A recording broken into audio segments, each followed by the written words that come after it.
छावा का ट्रेलर अभी recently release हुआ है और इस 3 मिनट के ट्रेलर ने मराठा एम्पायर के इतिहास को फील करने का एक्सपीरियंस दिया है। ट्रेलर देख के मैं खुद सोच रहा हूँ कि अगर मूवी का ट्रेलर इतना जबरदस्त है तो मूवी क्या ही बवाल चीज होगी। ये मूवी छत्रपति संभाजी महाराज के जीवन के ऊपर बेस्ड रहेगी, जो मराठा एम्पायर के दूसरे किंग थे और छत्रपति शिवाजी महाराज के बड़े बेटे थे। ट्रेलर में जिस लेवल का एनर्जी और पैशन दिखाया गया है वो देखकर गूज बम्स आना तो लाजमी है। अगर आपने अब तक छावा का ये ट्रेलर नहीं देखा तो मेरे कहने पर इसे फुल वॉल्यूम में हेडफोन लगाकर देखना। ट्रेलर आपके टेस्टोस्टेरोन को पक्का स्पाइक करने वाला है। ये एक ऐसा ट्रेलर है जो सीधा आपके दिल से जुड़ जाएगा और जब आप इसमें विक्की कौशल की एंट्री देखोगे तो आपको लगेगा कि मराठा साम्राज्य आपकी आंखों के आगे अब जीवंत हो गया है। विक्की कौशल ने जो छत्रपति संभाजी महाराज का रोल किया है वो सच में जॉ ड्रॉपिंग है। उनका लुक, उनकी बॉडी लैंग्वेज और उनका वे ऑफ स्पीकिंग, हर चीज में जो मराठा किंग का एक रूप दिखाई देता है वो सच में आउटस्टैंडिंग है। शेर नहीं रहा लेकिन छावा बेबी जंगल में घूम रहा है। ये डायलॉग ही पूरे ट्रेलर के टोन को सेट कर देता है। संभाजी महाराज की स्ट्रेंथ और उनका एटीट्यूड विक्की ने अपनी एक्टिंग से बिल्कुल ही परफेक्ट दिखाया है। उनके डायलॉग डिलीवरी में जो एनर्जी और ओरा फील होता है वो सच में देखकर ऐसा लगता है कि उस टाइम के मराठा किंग्स के अंदर भी इसी प्रकार की कुछ एनर्जी होती होगी। ट्रेलर में एक और जॉ ड्रॉपिंग मूवमेंट आता है जब विक्की कौशल अपने सैनिकों के साथ मुगल सैनिकों के खिलाफ, इस सीन में वो पेड़ से लटक कर दुश्मनों से लड़ रहे हैं। उनका स्टाइल, उनका लुक, माथे पर त्रिपुंड और हाथ में त्रिशूल, एकदम महादेव की तरह।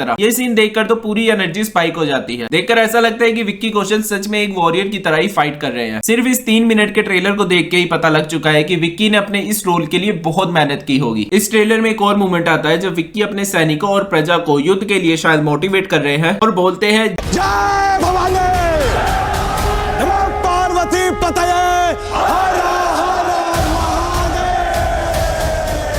ये लाइन सुनकर तो मुझे लिटरली गूज बम्स आ गए थे। इस सीन के दौरान उनके बोलने का तरीका, उनका जोश और उनका वॉरियर वाला वो ऑरा सच में फील किया जा सकता है। और लास्ट में जब विक्की कौशल को जंजीरों के साथ बांधा होता है और उस सिचुएशन में भी उनकी एनर्जी, उनका दुश्मनों के सामने ना झुकना और उनका जज्बा फील किया जा सकता है। लिटरली 3 मिनट के इस ट्रेलर में एक एक सेकंड के बाद गूज बम्स फील होते हैं। लेकिन इसके अलावा भी ट्रेलर की एक और यूएसपी है जिसे इग्नोर नहीं किया जा सकता और वो है अक्षय खन्ना। अक्षय खन्ना के ऊपर औरंगजेब का रोल एकदम परफेक्टली फिट लगता है। औरंगजेब इतिहास के सबसे ज्यादा क्रूर और सत्ता के लिए लालची मुगल शासकों में से एक था। औरंगजेब के इस रोल को अक्षय खन्ना ने इतना परफेक्टली पोर्ट्रे किया है कि हर एक शॉट से उनका नेगेटिव ऑरा क्लियर दिखाई देता है। उनके चेहरे से औरंगजेब की वो मक्कारी और धूर्तपना साफ साफ फील किया जा सकता है। अक्षय की बॉडी लैंग्वेज और डायलॉग्स उनकी पूरी अपीयरेंस में एक इविल फोर्स को ऐड करता है। अक्षय खन्ना की बॉडी लैंग्वेज और डायलॉग्स उनकी पूरी अपीयरेंस में एक इविल फोर्स को ऐड करता है। मूवी का जब टीजर रिलीज हुआ था तो उस टाइम पर जब औरंगजेब के रूप में अक्षय खन्ना के एक छोटा सा ग्लिम्स ही दिखा था तो ऑडियंस पूरी हैरान रह गई थी। और अब ट्रेलर में उनका एक कैरेक्टर देखकर ये चीज अच्छे से कंफर्म हो चुकी है कि औरंगजेब के रोल के लिए अक्षय खन्ना एकदम परफेक्ट चॉइस है। रश्मिका मंदाना की बात की जाए तो उनकी भी कास्टिंग इस मूवी के हिसाब से एकदम परफेक्ट है। रश्मिका मंदाना महारानी जेसूबाई के रोल में अपीयर हो रही है जो छत्रपति संभाजी महाराज की वाइफ थी। ट्रेलर में उनकी फिजिकल अपीयरेंस मराठा महारानी के ऑरा के साथ मैच करती है, पर जब वो अपने डायलॉग्स बोलती है तो थोड़ा सा वॉइस का इशू लगता है। एक रानी की वॉइस में जो क्लैरिटी और हैवीनेस होनी चाहिए वो यहाँ पर थोड़ी सी मिसिंग लगती है। लेकिन ये छोटा सा ग्लिम्स था, जो पूरी परफॉर्मेंस को इससे जज करना अभी मुश्किल होगा। ट्रेलर से फिल्म के सेट्स और ओवरऑल विजुअल अपील काफी ग्रैंड लगती है। ए आर रहमान का म्यूजिक तो इस मूवी की एक और हाईलाइट रहने वाला है। ए आर रहमान का म्यूजिक मूवी में मराठा हिस्ट्री के इमोशंस को टच करेगा। अगर डायरेक्शन की बात की जाए तो इस मूवी के डायरेक्टर है लक्ष्मण उतेकर और उनके डायरेक्शन से ट्रेलर में उनकी विजन साफ साफ क्लियर दिख रही है। ट्रेलर के हर शॉट और फ्रेम को देखकर ये साफ क्लियर हो रहा है कि लक्ष्मण उतेकर ने इस मूवी के लिए बहुत मेहनत और प्लानिंग की है। मूवी को पहले पुष्पा 2 के साथ ही रिलीज किया जाने वाला था, लेकिन पुष्पा के साथ ही इस मूवी का क्लैश ना हो इसलिए मेकर्स ने इसे आगे के लिए पोस्टपोन कर दिया। और अब ट्रेलर देख के ऐसा लग रहा है कि मेकर्स ने जो इसे पोस्टपोन करने का प्लान किया था वो एकदम ठीक था, क्योंकि अगर इसे पुष्पा 2 के साथ रिलीज किया जाता तो ये पुष्पा 2 के नीचे दबकर रह जाती और इस मास्टरपीस के बारे में ज्यादा लोगों को पता ना लग पाता। खैर अब इस मूवी को 14 फरवरी मतलब वैलेंटाइन डे वाले दिन रिलीज किया जाएगा। एक और खास बात कि जब इस मूवी को रिलीज किया जाएगा तब छत्रपति शिवाजी महाराज के बर्थडे का वीक चल रहा होगा, तो इस चीज का भी छावा मूवी को फायदा मिल सकता है। ट्रेलर देखकर मैं तो छत्रपति संभाजी महाराज का फैन हो चुका हूँ और इस मूवी के रिलीज से पहले ही मैं संभाजी महाराज के ऊपर अच्छे से रिसर्च करना चाहता हूँ। उनके ऊपर कोई बायोग्राफी लिखी गई हो या उनके बारे में जानने के लिए कोई अच्छी सी बुक अगर आपको पता है तो मुझे कमेंट में जरूर सजेस्ट करना। बाकी I am very excited for this movie. तुम लोगों के अंदर कितना एक्साइटमेंट है इस मूवी को लेकर और तुम्हें ये ट्रेलर कैसा लगा देखकर मुझे कमेंट बॉक्स में अपना ओपिनियन जरूर शेयर करना।